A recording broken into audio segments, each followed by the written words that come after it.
Because again, a company that is generating cash and which is generating net profits is going to be able to invest in communities, in societies, and in new initiatives that are going to be fundamental to, again, influencing society.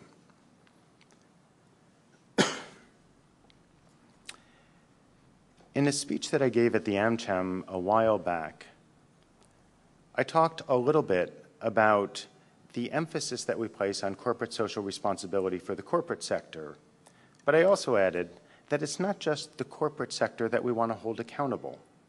The notion of accountability crosses the boundaries from private sector corporate to private sector non-governmental. The non-governmentals are also the private sector. The media is also the private sector. And so the same standards of ethical behavior, of integrity that we will hold corporates to is the same standard that we have to apply to all other spheres of private sector life.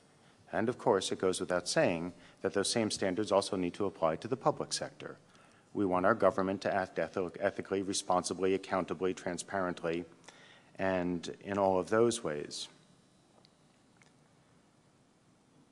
Where does this get us to in terms of the UNDP, and how are we working to promote these values, these initiatives? Well, among others, we work very closely with leading Serbian companies. Coca-Cola has been a tremendous partner in helping us to advance projects that are meaningfully contributing to development, to equity, to income creation down in South Serbia. We've worked very actively with Erste Bank, which has a particular interest in franchise in making workplaces more accessible to people with disabilities. Piraeus Bank has moved forward with a green agenda and will be opening a conference tomorrow down in Niš where they're promoting the development of recycling and improved waste management. And what's interesting about the three companies, and of course there are others, but I'll talk about these three. What's interesting about the three is that in all of my engagements, I've never been led to believe that these are extraordinary events, that these are special in some way. What's interesting is that for Coke, Erste, and Piraeus, this is just the way they do business.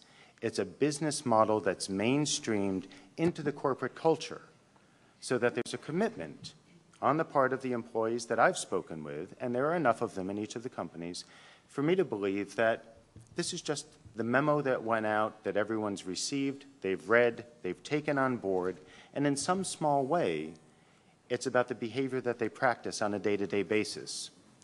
And this is the kind of definition of corporate social responsibility that I think we want to work towards. Time. Corporate social responsibility is not about a one-time philanthropic gesture of contributing equipment to a hospital or dropping a bunch of books at an orphanage. Those are good for the media. They're not particularly good for our society. They don't contribute to lasting change. Behavior that is institutionalized within a company produces lasting change within that company, within the community that it operates, and within a country as a whole. And I think that's what we're beginning to see in Serbia. And I certainly see indications from government at a variety of different levels about their commitment. Which gets me to the second point. The UN is providing a significant amount of support to a variety of government bodies. Many of these are enforcement-related, investigative-related, so the anti-corruption agency, the criminal police, the judges and prosecutors who are looking to fight corruption. And those are all very, very good efforts. But we hope that corporates never get to that point where you are going to be investigated. What we hope is that other institutions, such as the Public Procurement Office, the Supreme Audit Institution, the Freedom of Information Agency, are going to be the agencies that you'll rely upon more in order to protect your right to information, to ensure your right to review government expenditures, to ensure your access to a free, fair, and competitive procurement process. So these are the institutions that, in truth, give me a lot more confidence that the government is headed in the right direction.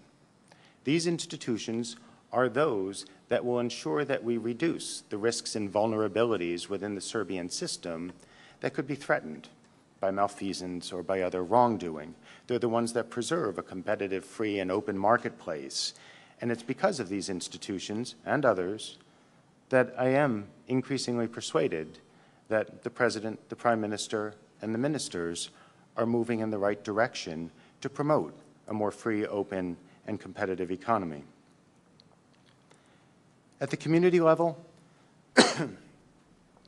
we're of course working with municipalities, with companies, with societies to better engage them and to more actively engage them in decision-making processes, which gets back to this whole theme of transparency.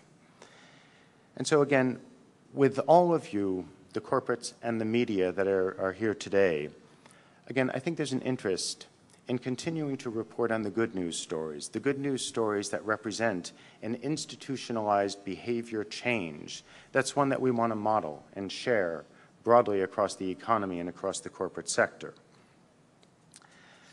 Again, I'll conclude by just, again, affirming that CSR is a behavior change, a paradigm shift that I think is coming. And for a variety of reasons, I think it's emblematic of a good, healthy business.